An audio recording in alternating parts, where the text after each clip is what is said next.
पुराने समय की बात है। किसी राज्य के राजा के पास एक सन्यासी आया। राजा ने उसका खूब स्वागत सत्कार किया और कुछ दिन ठहरने को कहा। राजा की बात मानकर सन्यासी रुक गया। अपने राजकाज से समय निकालकर राजा सन्यासी से धर्म संबंधी चर्चा किया करता था।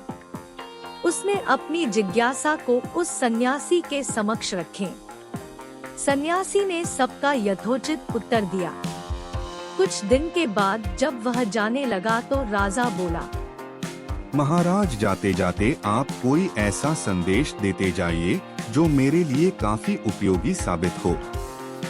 सन्यासी ने आशीर्वाद देते हुए कहा, एक बात का अभ्यास करना कि किसी भी स्थिति में क्रोध न आए, और अगर आ भी जाए तो वह काम मत करना जो उस अवस्था में मन कहे। राजा ने सोचा कि यह तो बहुत महत्वपूर्ण संदेश नहीं है, यह तो साधारण सी बात है। फिर भी उसने शिक्षा को गंभीरता से लिया। राजा के कोई पुत्र नहीं था। समस्या थी कि राजगद्दी पर राजा के बाद कौन बैठेगा। उस समय आमतौर पर पुत्रियों को सत्ता नहीं दी जाती थी।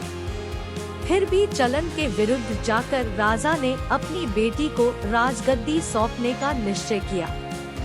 साथ ही उसने यह भी तय किया कि जब उसका विवाह होगा तो उसका पति ही राजा बन जाएगा। राजकुमारी ने शासन कार्य संभाल लिया और अब वह पुरुष वेश में रहने लगी। एक बार राजा कहीं गया हुआ था। जब वह लौटा तो उसने देखा महारानी एक पुरुष का आलिंगन किए हुए लेटी हुई है। देखते ही राजा तिलमिला उठा और उसने तत्काल तलवार निकाल ली, लेकिन उसी समय उसे मुनि का उपदेश याद आ गया कि क्रोध में जो मन कहे वह काम मत करना। उसकी इच्छा हो रही थी कि वह दोनों का वध कर दे, पर उसने मन पर काबू किया और तलवार को म्यान में रख दिया। राजा आगे बढ़ा और पलंग के निकट गया।